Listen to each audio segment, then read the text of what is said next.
നമ്മുടെ ചാനൽ കാണുന്ന എല്ലാവർക്കും നമസ്കാരം. നമ്മൾ വൈക്കിങ്സ് എന്നുള്ള ബ്രഹ്മാണ്ഡമായിട്ടുള്ള വെബ് സീരീസ് ആണ് എത്രയും ദിവസമായിട്ട് കണ്ടുകൊണ്ടിരുന്നത്. സീസൺ 1 അവസാനത്തെ എപ്പിസോഡാണിത്. കഴിഞ്ഞ എപ്പിസോഡിൽ റാഗ്നറും ലഗാത്തയും കുടുംബവും പിന്നെ ഫ്ലോക്കി, റോളോ, ആത്തലിസ്റ്റൻ, സിഗി, തിയറി, ലീഫ് ഇവരെല്ലാവരും കൂടെ അപ്സലിലുള്ള ഓഡിൻ്റെ ക്ഷേത്രത്തിൽ പോകും. അവിടെ പോയിട്ട് കിങ് ഹോറിക് എന്ന് പറയുന്നൊരു അടുത്തുള്ളൊരു രാജാവിനെ പരിചയപ്പെടും. റാഗ്നർ എന്നിട്ടൊരു ഡീല് സംസാരിക്കും. അതിനുശേഷം കുറച്ച് വൈക്കിങ്സും പിന്നെ ലീഫിനെയും അപ്സലിലുള്ള ദൈവങ്ങൾക്ക് വേണ്ടി നരബലി കൊടുക്കും. എവിടെ വെച്ച് 8ാമത്തെ എപ്പിസോഡ് കഴിയുന്നു. ഇനി നമുക്ക് ഈ സീസണിൻ്റെ അവസാനത്തെ എപ്പിസോഡ് നോക്കാം. ഈ ഒരു എപ്പിസോഡോടുകൂടി ഈ ബ്രഹ്മാണ്ഡമായിട്ടുള്ള സീരീസ് കഴിയാനൊന്നും പോകുന്നില്ല. മൊത്തം 6 സീസണുണ്ട്. ഇനിയും 80ഓളം എപ്പിസോഡുകളുണ്ട്. ഇപ്പോഴാണ് ഈ സീരീസ് മെല്ലെ ചൂട് പിടിച്ചത്. ഇനി മെല്ലെ ഇത് കനലാവും. എന്നിട്ട് നല്ല ത്രില്ലിംഗ് ആയിട്ട് ആളിക്കത്തും. കുറച്ചുകൂടി കഴിഞ്ഞാൽ Vikings season 1 episode 9 all change. തുടക്കത്തിൽ തന്നെ റാഗ്നർ, റോളോ, ഫ്ലോക്കി പിന്നെ ബിയാണും കുറച്ച് പേരും കൂടെ കിങ് ഹോറിക്കിന് വേണ്ടി സംസാരിക്കാനായിട്ട് സ്വീഡൻ, ഗോത്ത്ലാൻഡ്, ജോൾബോഗൻ്റെ രാജ്യത്ത് പോകും. എന്തിനാണെന്ന് വെച്ചാൽ കിങ് ഹോറിക്കിന് ഒരു മണ്ണിൻ്റെ പ്രശ്നം ഉണ്ടായിരുന്നു. അതിനുവേണ്ടി സംസാരിക്കാനായിട്ടാണ് പോകുന്നത്. ഇപ്പോൾ അവർ നേരെ പോയിട്ട് ഗോത്ത്ലാൻഡിൻ്റെ രാജാവായ ജോൾബോഗിനെ പോയി കാണും. ഇദ്ദേഹത്തിൻ്റെ പേരാണ് ജോൾബോഗ്. എന്നാൽ ഈ ജോൾബോഗ് ആണെങ്കിൽ ഇവർ ഇത്രയും ദൂരം നിന്ന് വന്നിട്ട് ഇവർക്കൊന്നും വലുതായിട്ട് വില കൊടുക്കാത്തതുപോലെ ഇങ്ങനെ ഇരിക്കും. ഇവരൊക്കെ ആ കൊടും തണുപ്പത്ത് നന്നായിട്ട് മഴയൊക്കെ തന്നെ ഇങ്ങനെ വിറച്ചുകൊണ്ടിരിക്കുകയാണ്. ഇപ്പം അദ്ദേഹം ചോദിക്കും, നിങ്ങൾ കിങ് ഹോറിക്കിൻ്റെ സന്ദേശവുമായി വന്നതാണോ? അങ്ങനെയാണെങ്കിൽ ഇപ്പോൾ തന്നെ പറയാം, നിങ്ങൾ വെറുതെ സമയം കളയാനാണ് വന്നിരിക്കുന്നത്. എൻ്റെ മണ്ണ് അത് എനിക്ക് തന്നെ തിരിച്ചു വേണം, അല്ലാതെ കൂടുതലൊന്നും സംസാരിക്കാനില്ല. അപ്പം നമ്മുടെ ആൾ പറയും, ഒരു ഉടമ്പടിയുടെ അടിസ്ഥാനത്തിലാണ് കാര്യങ്ങളൊക്കെ തീരുമാനിച്ചിരിക്കുന്നത്. സമാധാനമായിട്ട് മുന്നോട്ട് പോകാനാണ് അദ്ദേഹം ആഗ്രഹിക്കുന്നത്. അങ്ങനെയാണെന്ന് വെച്ചാൽ എൻ്റെ മണ്ണ് എനിക്ക് തന്നെ തിരിച്ചു തരട്ടെ, സമാധാനം ഉണ്ടാവും.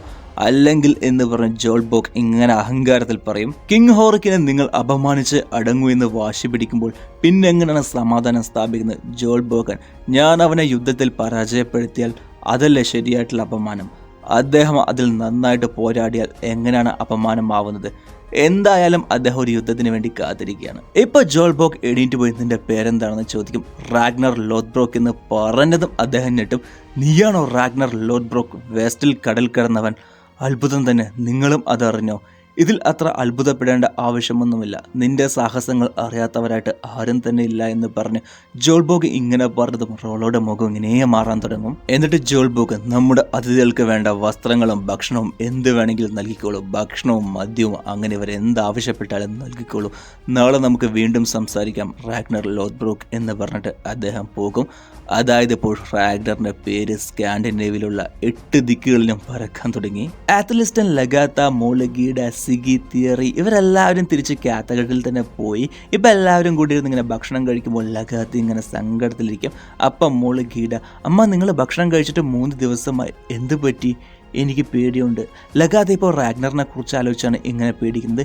ഇപ്പോൾ ഒക്കെ എന്തോ പോലുണ്ട് കുറച്ച് ദിവസമായിട്ട് എന്ന് പറഞ്ഞ്. അപ്പോൾ സുഗി, നമുക്ക് സിയറിനെ പോയി കണ്ടാലോ?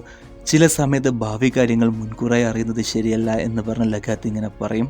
ഇപ്പോൾ അടുത്ത ദിവസം രാവിലെ ജോൾബോഗ് വന്ന് റാഗ്നറിനെ കണ്ട് സംസാരിക്കും. റാഗ്നറും വന്ന കാര്യം പറയും. നിങ്ങൾ രണ്ടുപേരും ആ മണ്ണിന് വേണ്ടി നിരന്തരം പ്രശ്നമുണ്ടാക്കിക്കൊണ്ടിരിക്കുകയാണ്. ആ മണ്ണ് വാങ്ങാനായിട്ട് കിങ് ഹോറിക് ആഗ്രഹിക്കുന്നുണ്ട്. അതിന് നിങ്ങളൊരു വില പറയൂ എന്ന് പറഞ്ഞ് ചോദിക്കും. അപ്പം പറയും, ആ മണ്ണ് ഞാൻ ആർക്കും വിൽക്കാൻ ആഗ്രഹിക്കുന്നില്ല. ആ മണ്ണ് എൻ്റെയാണ്. ആ മണ്ണിന് ഒരിക്കലും വിലമതിക്കാനേ പറ്റാത്തൊരു സമ്പത്താണ്. ആ മണ്ണിൽ ഒത്തിരി മിനറൽസ് ഒക്കെ ഉണ്ട്. അത് കാരണം കൊണ്ടാണ് അവൻ ആ മണ്ണ് പിടിച്ചെടുക്കാനായിട്ട് ആഗ്രഹിക്കുന്നത്. അപ്പം അടുത്തുള്ള റോളോ പറയും, നിങ്ങൾ മാന്യമായിട്ടൊരു വില പറയും, നമുക്ക് നോക്കാം. നിലവിൽ കിങ് ഹോറിക്കിൻ്റെ തലയാണ് ആ മണ്ണിൻ്റെ വില. അപ്പോൾ റാഗ്നർ, ശരി, എൻ്റെ ഭാഗം കഴിഞ്ഞു എന്ന് പറഞ്ഞിങ്ങനെ എഴുന്നേൽക്കാൻ വേണ്ടി നിൽക്കുമ്പോൾ, ഹേ ഇരിക്കൂ, ഞാൻ പറയട്ടെ, നമുക്ക് മറ്റെന്തെങ്കിലും വഴിയുണ്ടോ എന്ന് നോക്കാം. ഒരു കാര്യം ചെയ്യാം, കിങ് ഹോറിക്കിൻ്റെ മരണം വരെ ആ മണ്ണ് ഞാൻ ലീസിന് കൊടുക്കാം. അല്ലെങ്കിൽ നിലവിലെ എൻ്റെ ഉടമസ്ഥ സ്ഥാനം മാറ്റിവെച്ചിട്ട് മിനറൽസ് ഉള്ള മണ്ണ് മാത്രം തുല്യമായിട്ട് ഭാഗിക്കാം. എന്തു പറയുന്നു?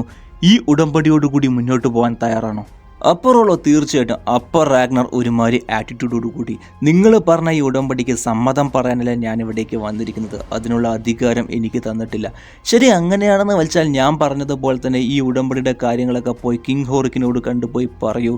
നിങ്ങളിലിപ്പോൾ ഇത്രയും പേര് ഇവിടെ വന്നിട്ടുണ്ട്. നിങ്ങളിൽ ഒരാൾ മാത്രം പോയി കിങ് ഹോറിക്കിനെ പോയി കണ്ട് ഈ കാര്യങ്ങളൊക്കെ പറയൂ. നിങ്ങളെല്ലാവർക്കും ഇവിടെ തന്നെ നിന്നോളൂ. ഇവിടെ ഒരു വലിയ ആസ്ട്രി ഒന്നുണ്ട്. ആകാശത്തോളം നീളവും നല്ല വലിപ്പമുള്ളൊരു വലിയ വൃക്ഷമാണത്. വിൻ്റർ സീസണിൽ അതിൽ നിന്ന് ഒരു ഇല പോലും കൊഴിഞ്ഞു വീഴില്ല. നിങ്ങളെല്ലാവരും കൂടെ പോയി അതെല്ലാം പോയി ഒന്ന് ചുറ്റിക്കാണൂ. നിങ്ങൾക്ക് വേണ്ട സംരക്ഷണങ്ങളൊക്കെ ഞാൻ തരാം. പക്ഷേ എനിക്ക് ചെറിയൊരു അഭ്യർത്ഥനയുണ്ട്. നിങ്ങളിലെ ഒരാൾ മാത്രം എൻ്റെ ഒപ്പം ഇവിടെ നിൽക്കണം. എനിക്കൊരു ഉറപ്പിന് എൻ്റെ സഹോദരൻ റോളോ ഉണ്ടാവും എന്ന് പറഞ്ഞിട്ട് റാഗ്നർ അങ്ങനെ എണീറ്റ് പോകും. എന്നിട്ട് റാഗ്നർ ഫ്ലോക്കിനെ കിങ് ഹോറിക്കിൻ്റെ അടുത്ത് സംസാരിക്കാനായിട്ട് അങ്ങനെ അയച്ചു വിടും. ഇവിടെ ലഗാതയുടെ മനസ്സൊക്കെയാണെങ്കിൽ ഇപ്പോൾ എന്തോ പോലുണ്ടല്ലോ. അത് കാരണം കൊണ്ട് ഇപ്പോൾ ഭാവിയിൽ എന്താണ് നടക്കാൻ പോകുന്നത് എന്ന് അറിയാനായിട്ട് സീറിനെ പോയി കാണും. എന്നിട്ട് പറയും, എൻ്റെ ഭർത്താവിൻ്റെ കാര്യത്തിൽ എനിക്ക് നല്ല പേടിയുണ്ട്. എൻ്റെ മനസ്സൊക്കെ എപ്പോഴും വേദനിക്കുന്ന പോലുള്ള സ്വപ്നങ്ങളൊക്കെയാണ് കാണുന്നത്. ഒരു കറുത്ത രൂപം എൻ്റെ നേരെ വരുന്നു, ഒരു ഭീകര രൂപം. ഞാൻ ഉണരുമ്പോഴൊക്കെ നിഴലായിട്ട് അത് ഒളിച്ചിരിക്കുന്നു. പിന്നീട് ഞാൻ ഉറക്കത്തിൽ നിന്ന് എഴുന്നേൽക്കുമ്പോൾ അത് വീണ്ടും എൻ്റെ അടുത്തേക്ക് ഇങ്ങനെ ഇഴഞ്ഞു വരുന്നു എന്ന് പറഞ്ഞിങ്ങനെ പറയും. അപ്പം സീറ് പറയും, മനസ്സിലായി, ആ നിഴല് ഹാളിൽ നിന്നാണ് വരുന്നത്. അതിനെ തടയാനായിട്ട് ദൈവത്തെ കൊണ്ട് പോലും സാധിക്കില്ല. എന്താണ് അവർക്ക് വേണ്ടത്? നിൻ്റെ കയ്യിൽ നിന്ന് എന്തോ ഒന്ന്. എൻ്റെ ജീവനാണോ? അല്ല. നിനക്ക് അതിലും ഒത്തിരി വിലപ്പെട്ട വേറൊന്ന്, എൻ്റെ ഭർത്താവിൻ്റെ ജീവനാണോ? അതെ, നിൻ്റെ ഭർത്താവ് അപകടത്തിലാണ്, പക്ഷേ ജീവനിൽ അപകടമില്ല. ജീവിതമാണ് അദ്ദേഹത്തെ ഒരു മായശക്തിയിൽ കീഴ്പ്പെടുത്തിയിരിക്കുന്നത്. അതെന്താണെന്ന് എനിക്കറിയണം, മറുപടി പറ എന്ന് പറഞ്ഞ് ചോദിക്കും. പക്ഷേ സീറാണെങ്കിൽ ഒന്നും തന്നെ മിണ്ടില്ല. അദ്ദേഹം ഇങ്ങനെ ഇരിക്കും. എന്നിട്ട് സീർ ഇങ്ങനെ അദ്ദേഹത്തിൻ്റെ കൈ നീട്ടും. സീറിൻ്റെ ഉള്ളം കൈയിൽ ലഗാത്ത ഇങ്ങനെ നക്കിയിട്ട് പോകും. ഇങ്ങനെ നക്കുന്നതൊക്കെ ഇവരുടെ ഒരു ചടങ്ങാണ്. ഇവിടെ ഇപ്പോൾ ഒറ്റയ്ക്ക് വിട്ടിട്ട് പോയ റോളോനോട് ജോൾബോഗ് പോയിട്ട് ഇങ്ങനെ സംസാരിക്കും. ഹേ റോളോ, നീ നിൻ്റെ സഹോദരനും എങ്ങനെയാണ്? ആ നല്ല രീതിയിലാണ്. പക്ഷേ എല്ലാ സഹോദരന്മാരും അങ്ങനെയല്ല. ഞാനത് അനുഭവിച്ച് മനസ്സിലാക്കിയതാണ്. നിങ്ങൾ എന്താണ് ഈ പറഞ്ഞു വരുന്നത്? എനിക്കും ഒരു സഹോദരൻ ഉണ്ടായിരുന്നു. എനിക്കും അവനെ നല്ല ഇഷ്ടമായിരുന്നു. രക്തബന്ധം ഞങ്ങളെ എല്ലാത്തിലും ഒരുമിപ്പിച്ചു. ഷീൽഡ് യുദ്ധം ചെയ്യുമ്പോഴും ഒരു പെണ്ണിനെ ഞങ്ങൾ ഒരുമിച്ച് പങ്കുവച്ചിട്ടുണ്ട്. അച്ഛൻ്റെ കാലഘട്ടത്തിന് ശേഷം അധികാരത്തിനായി ഞങ്ങൾ തമ്മിൽ ഒരു മത്സരം നടന്നു. ഞാനായിരുന്നു മൂത്ത മകനെങ്കിലും ജയിക്കുമെന്ന് എനിക്ക് ഉറപ്പുണ്ടായിരുന്നു. എന്തായാലും അവസാനം അധികാരം ഞാൻ തന്നെ നേടി. ആഘോഷങ്ങൾക്കിടയിൽ വിരുന്നുകൂട്ടം നടന്നു. എൻ്റെ ഭാര്യയും അതിൽ പങ്കെടുത്തിട്ടുണ്ടായിരുന്നു. അവൾ കാണാൻ നല്ല ഭംഗിയുള്ളൊരു പെണ്ണായിരുന്നു. കല്യാണം കഴിഞ്ഞ് കുറച്ച് ദിവസം ആയതുപോലുമില്ല. അവൾക്കൊപ്പം വിരുന്ന് വന്ന എല്ലാവരെയും എൻ്റെ സഹോദരൻ വിഷം കൊടുത്ത് കൊന്നു. പക്ഷെ ഞാൻ മാത്രം രക്ഷപ്പെട്ടു. കാരണം എനിക്ക് വേണ്ടി മാറ്റിവെച്ചിരുന്ന വിഷമായ മദ്യം അവളാണ് കുടിച്ചത്. ആഘോഷം അവളുടെ ജീവിതം ഇല്ലാതാക്കി. അവളുടെ നിലവിളികൾ ഇപ്പോഴും എൻ്റെ ചെവിയിലുണ്ട്. എൻ്റെ ഭാര്യയുടെ കരച്ചിൽ. എൻ്റെ സഹോദരനല്ല അത് ചെയ്തത് എന്ന് വിധിച്ചു. പക്ഷെ സത്യം എല്ലാവർക്കും അറിയാം. ഞാൻ എൻ്റെ കൈകൾ കൊണ്ട് അവൻ്റെ കണ്ണുകൾ തോണ്ടിയെടുത്തു. പിന്നീട് ജീവനോടുകൂടി തീയിലേക്ക് എടുത്തെറിഞ്ഞു. പക്ഷെ മരണസമയത്തും അവൻ ചിരിക്കുന്നത് ഞാൻ കണ്ടു. അപ്പോൾ റോളോ, റാഗ്നർ ഒരിക്കലും അങ്ങനെ ചെയ്യില്ല. ശരിയാണ്, ഇല്ലായിരിക്കാം. നിന്റെ അനിയൻ അതുപോലൊന്നും ആയിരിക്കില്ല. എനിക്കറിയാം, അവനൊരു നല്ല മനുഷ്യനാണെന്ന് എനിക്കറിയാം. നല്ലൊരു യോദ്ധാവും കൂടിയാണ് എന്ന് പറഞ്ഞ് റോളോനെ ഇങ്ങനെ കുത്തി സംസാരിക്കും. അപ്പോൾ റോളോ, ഞാനൊരു നല്ല യോദ്ധാവാണെന്ന് പറഞ്ഞ് പറയും. അപ്പം അദ്ദേഹം, ഒരുപക്ഷെ ആയിരിക്കാം, പക്ഷെ നിന്നെപ്പറ്റി ആരും എന്നോട് പറഞ്ഞിട്ടില്ല എന്ന് പറഞ്ഞിട്ട് അദ്ദേഹം അങ്ങനെ പോകും. റാഗ്നറും ബിയാണും കൂടെയുള്ള എല്ലാവരും കൂടെ ആസ്ട്രി കാണാൻ വേണ്ടി ഇങ്ങനെ പോകും. ഇവരിങ്ങനെ പോയിക്കൊണ്ടിരിക്കുന്ന വഴിയിൽ തന്നെ ആർണയും ട്രോസ്റ്റിനും ഒരു യുവതി പൂർണ്ണ നഗ്നമായിട്ട് ഇങ്ങനെ കുളിക്കുന്നത് കാണും. അവളൊരു പ്രിൻസസ് ആണ്. ഇവരിങ്ങനെ ആ പ്രിൻസസ് കുളിച്ചുകൊണ്ടിരിക്കുന്നത് ഇങ്ങനെ നോക്കുന്നത് കാരണം കൊണ്ട് അവിടെയുള്ള 2 ഗാർഡ്സ് ഇവർ രണ്ടുപേരെയും പിടിക്കും. ഇപ്പോൾ ആ പ്രിൻസസ് ഇങ്ങനെ നടന്നു വരും. ഈ പ്രിൻസസിൻ്റെ പേരാണ് ആസ്ലോഗ്. ആർണയും ട്രോസ്റ്റനും, ഞങ്ങൾ രണ്ടുപേരും നിങ്ങളെ ഉപദ്രവിക്കണം എന്ന് പറഞ്ഞ് നോക്കിയതല്ല, അറിയാതെ നോക്കിയതാണ്. ഞങ്ങൾ ഈ നാടൊക്കെ ചുറ്റിക്കാണാൻ വേണ്ടി ഏൾ റാഗ്നർ ലോഡ്ബ്രോക്കിൻ്റെ കൂടെ വന്നതാണെന്ന് പറയും. ഇത് കേൾക്കുന്ന പ്രിൻസസ് ആസ്ലോഗും, അങ്ങനെയാണെന്ന് വെച്ചാൽ നിങ്ങൾക്ക് വേണ്ടി റാഗ്നർ ലോഡ്ബ്രോക്ക് എന്നോട് ക്ഷമ ചോദിക്കണം, അതല്ല ശരി എന്ന് പറഞ്ഞ് 2 പേരെയും അയച്ചുവിടും. ഇവർ രണ്ടുപേരും റാഗ്നറിനെ കണ്ട് ഇതുപോലെ പറയും, ഒരു പ്രിൻസസ് കുളിച്ചുകൊണ്ടിരിക്കുന്നത് ഞങ്ങൾ 2 പേരും അറിയാതെ കണ്ടു. അവളിപ്പോൾ പറയുന്നത് എന്താണെന്ന് വെച്ചാൽ, റാഗ്നർ നീ അവളുടെ അടുത്ത് പോയിട്ട് മാപ്പ് പറയണം എന്നാണ്. അപ്പം റാഗ്നർ, ഹോ, അത്രയ്ക്ക് ധൈര്യമുള്ള പ്രിൻസസ് ആണോ അവള്? അവൾക്ക് മാത്രം അത്രയും ധൈര്യമുണ്ടെങ്കിൽ ഇവിടെ എൻ്റെ മുന്നിൽ നഗ്നമായിട്ട് വരാൻ പറ, അപ്പം ഞാൻ മാപ്പ് ചോദിക്കാം എന്ന് പറഞ്ഞ് പറയും. അവിടെ കാത്തഘട്ടിൽ സിഗിൽ ലഗാത്തയോട് സീർ എന്താണ് പറഞ്ഞത് എന്ന് പറഞ്ഞ് ചോദിക്കും. സത്യമാണ് പറഞ്ഞത്, റാഗ്നർ അപകടത്തിലാണ്. പക്ഷെ എന്താണ് കാരണമെന്ന് എനിക്കറിയില്ല. എന്തായിരിക്കും കാരണം? എൻ്റെ മനസ്സ് പറയുന്നത് അദ്ദേഹം തന്നെയായിരിക്കും അതിന് കാരണമെന്ന് പറഞ്ഞിങ്ങനെ പറയും. ഇവിടെ ഇതുപോലെ ആർണിയും ട്രോസ്റ്റിനും ഈ പ്രിൻസസിനെ പോയി കണ്ടതും അപ്പം തന്നെ പ്രിൻസസ് ആഷ്ല റാഗ്നറിനെ കാണാനായിട്ട് ഇങ്ങനെ വരും. ഈ പ്രിൻസസിനെ കണ്ടതിന് നമ്മൾ റാഗ്നർ അവളുടെ ഭംഗിയിൽ മയങ്ങി ഇങ്ങനെ നോക്കും.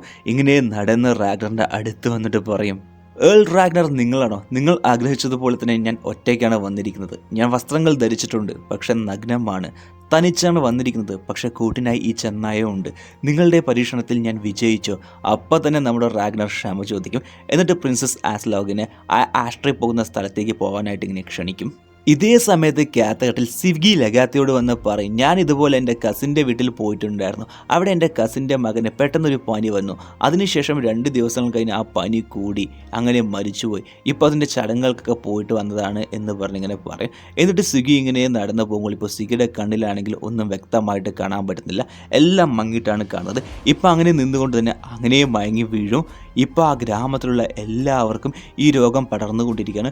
കുറേ പേരിങ്ങനെ മയങ്ങി വീഴും. സിഗിയും കിടപ്പിലാകും, സിഗിയുടെ മോള് തീറയും കിടപ്പിലാകും. കാത്തകട്ടിൻ്റെ ഉള്ളിൽ ഏതോ ഒരു വൈറസ് രോഗം ഇങ്ങനെ എല്ലാവർക്കും പകർന്നുകൊണ്ടിരിക്കുകയാണ്. ഇവിടെ ഇപ്പോൾ ഒരു വഴിയായിട്ട് റാഗ്നറും എല്ലാവരും കൂടെ പോയി ആ ആസ്ട്രി പോയി കാണും. ആ വൃക്ഷമാണെങ്കിൽ ആകാശത്തോളം നല്ല വലുപ്പവും നല്ല വണ്ണവും ഉണ്ട്. ഈ വൃക്ഷം കണ്ടതും നമ്മുടെ റാഗ്നറിൻ്റെ മനസ്സിൽ 9 നീണ്ട രാത്രികൾ ഞാൻ ഒറ്റയ്ക്കൊരു മരത്തിൽ തൂങ്ങിക്കിടന്നു. ഈട്ടിയും കൊണ്ട് മുറിവേറ്റു, ഊടിന് സമർപ്പിച്ചു. ആർക്കും അറിയാത്തതിൽ നിന്ന് ഞാൻ അതിൻ്റെ വേരുകൾ എവിടെ നിന്നാണ് ഊടുന്നത്. പിന്നെ അതിനുശേഷം എല്ലാവരും കൂടെ തിരിച്ചു പോകും ജോൾബോഗിൻ്റെ സ്ഥലത്ത് തന്നെ. അവിടെ പോയിട്ട് നമ്മുടെ റാഗ്നർ ആണെങ്കിൽ പ്രിൻസസ് ആസ്ലാഗിൻ്റെ അടുത്ത് നിന്ന് മാറുന്നില്ല, ഇങ്ങനെ സംസാരിച്ച് ചൊല്ലിക്കൊണ്ടേയിരിക്കും. ഇത് കാണുന്ന ബിയാൻ, എൻ്റെ അച്ഛൻ എന്താണ് ഇങ്ങനെ ഒരു മണ്ടനായി പോയത്? അപ്പ ആർനെ, നിൻ്റെ അച്ഛനും നിൻ്റെ അമ്മയും നല്ല ദമ്പതികളാണ്. അപ്പോൾ ബിയാൻ, ലഗാത്ത മാത്രം ഇവിടെ ഉണ്ടായിരുന്നെങ്കിൽ എൻ്റെ അച്ഛനെ കൊന്ന എന്നെ. ഹേ, നീയും വലുതായാലും ഇതുപോലൊക്കെ ചെയ്യുമെന്ന് പറഞ്ഞിങ്ങനെ പറയും. ഇതേ സമയത്ത് റോളോ ജോൾബോഗിൻ്റെ അടുത്താണല്ലോ. അദ്ദേഹം ഇങ്ങനെ റോളോനെ ബ്രെയിൻ വാഷ് ചെയ്യാനായിട്ട് നോക്കും. അദ്ദേഹം റോളോൻ്റെ വീക്ക്നെസ് ഒക്കെ ഇങ്ങനെ കയ്യിലെടുക്കാനായിട്ട് നോക്കും. 2 സ്ത്രീകളെ കാണിച്ചിട്ട് ഇന്ന് രാത്രിയിൽ നിങ്ങൾ ഇവർ രണ്ടുപേരുടെ കൂടിയും സന്തോഷത്തോടു കൂടി ഇരുന്നോളൂ എന്ന് പറഞ്ഞ് പറയും. പക്ഷെ റോളോയാണെങ്കിൽ വേണ്ട എന്ന് പറഞ്ഞ് പറയും. അപ്പോൾ റോളോനോട് ജോൾബോഗൻ അവസാനമായിട്ട് ചോദിക്കുകയാണ്, നിനക്ക് എന്താണ് വേണ്ടത്? കട്ട് ചെയ്ത് അടുത്ത സീനിൽ കിങ്ഡം ഓഫ് കിങ് ഹോറിക് ഡെൻമാർക്കിൽ ഫ്ലോക്കി കുതിരയും കൊണ്ടെത്തി. എന്നിട്ട് കിങ് ഹോറിക്കിനെ കണ്ടിട്ട് സംസാരിക്കും, ഈ കാര്യങ്ങളൊക്കെ പറയും. എന്നാൽ കിങ് ഹോറിക് ആണെങ്കിൽ ഇതൊന്നും സമ്മതിക്കില്ല. അദ്ദേഹം ഫ്ലോക്കിയെ പിന്നെയും പോവാനായിട്ട് പറയും. ആ മണ്ണിന് അവസാനമായിട്ട് എത്രയാണ് വില എന്ന് പറഞ്ഞ് ചോദിക്കുകയെന്ന് പറഞ്ഞിട്ട് പിന്നെയും അയച്ചുവിടും. കാത്തകട്ടിൽ ഇപ്പോൾ ആത്തലിസ്റ്റിനും ഉണ്ടല്ലോ, അദ്ദേഹത്തിന് ഇപ്പോൾ ആ പകർച്ചപ്പനി ബാധിച്ചു കിടപ്പിലായി. ലഗാത്തി ഇപ്പോൾ നല്ല സങ്കടത്തിലാണ്. എന്താണെന്ന് വെച്ചാൽ മോള് ഗീഡയ്ക്ക് ആ പകർച്ചപ്പനി ബാധിച്ചിപ്പോൾ നന്നായിട്ട് വയ്യാതായി. ഇപ്പോൾ ഗീഡ പറയും, ഞാൻ മെല്ലെ മെല്ലെ മരിച്ചുകൊണ്ടിരിക്കുകയാണെന്ന് പറയും. ഇല്ല, എൻ്റെ മോൾക്ക് അങ്ങനെയൊന്നും സംഭവിക്കില്ല എന്ന് പറഞ്ഞ് ഇങ്ങനെ സമാധാനിപ്പിക്കും. ഇവിടെ റാഗ്നറും ആസ്ലോഗും കൂടി ഇങ്ങനെ പുറത്ത് പോയിട്ട് ഇങ്ങനെ സംസാരിച്ചിട്ട് അങ്ങനെ റൊമാൻറ്റിക് ആവും. അതേ ദിവസം രാത്രിയിൽ റാഗ്നറും ആസ്ലോഗും കൂടി ഇങ്ങനെ ഒരുമിച്ച് കിടക്കും. പക്ഷേ ഇവരിങ്ങനെ ചെയ്തുകൊണ്ടിരിക്കുന്ന ശബ്ദം കേട്ട് ബിയാൻ ഉറക്കത്തിൽ നിന്നിങ്ങനെ കണ്ണു തുറക്കും. അടുത്ത ദിവസം രാവിലെ ബിയാൻ നല്ല ദേഷ്യത്തിൽ റാഗ്നറിൻ്റെ അടുത്ത്, ഞാൻ നിങ്ങളെ വെറുക്കുന്നു, അറപ്പ് തോന്നുന്നു എനിക്ക്. അപ്പം റാഗ്നർ, ഡാ എന്നെ കൊണ്ട് നിയന്ത്രിക്കാൻ കഴിഞ്ഞടാ. അപ്പം ഞാൻ ലഗാത്തിയോട് പോയി ഈ കാര്യങ്ങളൊക്കെ പറയട്ടെ, നിങ്ങളുടെ ഭാര്യയുടെ അടുത്ത്. എന്തായാലും നിങ്ങൾക്ക് അവളെ കൂടുതലായിട്ട് സ്നേഹിക്കാനായിട്ട് കഴിയില്ല. നിങ്ങൾ ഇങ്ങനെയൊക്കെ ചെയ്തു കഴിഞ്ഞാൽ എവിടെയുള്ള എല്ലാവരും എന്ത് വിചാരിക്കാൻ? ഡാ, ഇവരൊക്കെ എന്നെപ്പറ്റി എന്ത് വേണമെങ്കിലും വിചാരിച്ചോട്ടെ, അതൊന്നും എനിക്ക് കുഴപ്പമില്ല. നിൻ്റെ അമ്മയാണ് എനിക്ക് ഏറ്റവും ഇഷ്ടം. എങ്കിൽ ഇതുപോലെ ഇനി ആവർത്തിക്കില്ല എന്ന് പറഞ്ഞ് സത്യം ചെയ്. സത്യമായിട്ട് ഇനി ആവർത്തിക്കില്ലടാ എന്ന് പറഞ്ഞ് ഇങ്ങനെ സമാധാനിപ്പിക്കും. ഇതേ സമയത്ത് കാത്തകട്ടിൽ ആ മാരകമായിട്ടുള്ള വൈറസ് രോഗം ഇങ്ങനെ എല്ലാവർക്കും പടർന്നുകൊണ്ടേയിരിക്കുകയാണ്. ആ രോഗം ബാധിച്ച് തിയറി മരിക്കും. ഇത് കാണുന്ന സിഗിക്കാണെങ്കിൽ സങ്കടം സഹിക്കാനേ പറ്റുന്നില്ല. അവളിങ്ങനെ കരഞ്ഞുകൊണ്ടിരിക്കുകയാണ്. കാത്തകട്ടിലാണെങ്കിൽ കുറേ ജനങ്ങളിങ്ങനെ മരിച്ചുകൊണ്ടിരിക്കുകയാണ്. അവരെല്ലാവരുടെ മൃതദേഹം ഇങ്ങനെ ഒരുമിച്ച് വെച്ച് ഇങ്ങനെ കത്തിക്കും. പക്ഷേ ഇവിടെ ഇങ്ങനെയൊക്കെയാണ് നടന്നുകൊണ്ടിരിക്കുന്നത് എന്ന് പറഞ്ഞ റാഗ്നറിനും ആർക്കും തന്നെ അറിയില്ല. അതേ ദിവസം രാത്രിയിൽ റാഗ്നർ ഉറങ്ങിക്കൊണ്ടിരിക്കുമ്പോൾ പ്രിൻസസ് ആഷ്ലി ഇങ്ങനെ റാഗ്നറിൻ്റെ അടുത്തേക്ക് വരും. എന്നിട്ട് ഇങ്ങനെ റൊമാൻറ്റിക് ആവാനായിട്ട് നോക്കും. അവിടെ ബിയാൻ ഇങ്ങനെ ഉറങ്ങാതെ ഇങ്ങനെ കണ്ണും തുറന്ന് ഇങ്ങനെ തിരിഞ്ഞു കിടക്കും. ഇപ്പോൾ റാഗ്നറിനെ മെല്ലെ മെല്ലെ ഇങ്ങനെ ട്രിഗറാക്കാൻ നോക്കും പ്രിൻസസ് ആഷ്ല. എന്നാൽ റാഗ്നർ വേണ്ട വേണ്ട എന്ന് പറഞ്ഞ് പറയും. അവളിങ്ങനെ നിർബന്ധിച്ചുകൊണ്ടേയിരിക്കും. റാഗ്നർ വേണ്ട എന്ന് പറഞ്ഞ് ഇങ്ങനെ തട്ടിവിടും. ഇത് കാണുന്ന ബിയാനാണെങ്കിൽ ഇപ്പോഴിങ്ങനെ സന്തോഷം വരും. കാത്തകട്ടിൽ അർദ്ധരാത്രി ലഗാത്തി ഇങ്ങനെ നടന്നു വരും. എന്നിട്ട് ഒരു ആടിന് ഓടിനിങ്ങനെ ബലി കൊടുക്കും. എന്നിട്ട് ദൈവങ്ങളോട് ഇങ്ങനെ ചോദിക്കും, ഈ മാരകമായിട്ടുള്ള രോഗം മാറാനായിട്ട് ഞങ്ങൾ ഈ ബലി നൽകുന്നത് ഇതിനെ പ്രസാദമായിട്ട് സ്വീകരിക്കൂ എന്ന് പറഞ്ഞിങ്ങനെ പറയും. അടുത്ത ദിവസം രാവിലെ ഇപ്പോൾ എന്ത് സംഭവിക്കും എന്ന് വെച്ചാൽ ആത്ലിസ്റ്റിൻ്റെ രോഗമെല്ലാം മാറി എല്ലാം ശരിയാവും. എന്നാൽ ലഗാത്തിയുടെ മോള് ഗീഡ ആ രോഗം മൂലം അങ്ങനെ മരിക്കും, പാവം. ഇവിടെ റാഗ്നർ ഇങ്ങനെ ഒറ്റയ്ക്കിരിക്കുമ്പോൾ പ്രിൻസസ് ആസ്ലോഗോ ഇങ്ങനെ അടുത്ത് വന്ന് പറയും, ഞാനിപ്പോൾ ഗർഭിണിയാണ്, എൻ്റെ കുഞ്ഞിൻ്റെ അച്ഛനോ റാഗ്നർ നീയാണ് എന്ന് പറയും. ഇത് കേൾക്കുന്ന റാഗ്നറിൻ്റെ മനസ്സിലാണെങ്കിൽ ഒന്ന് ഇടി വന്ന് വീണതുപോലെ ഒരേ നെട്ടൽ. ലഗാത്ത മാത്രം ഈ കാര്യം അറിഞ്ഞാൽ മോനെ ഞാൻ ചത്തട എന്നതുപോലെ.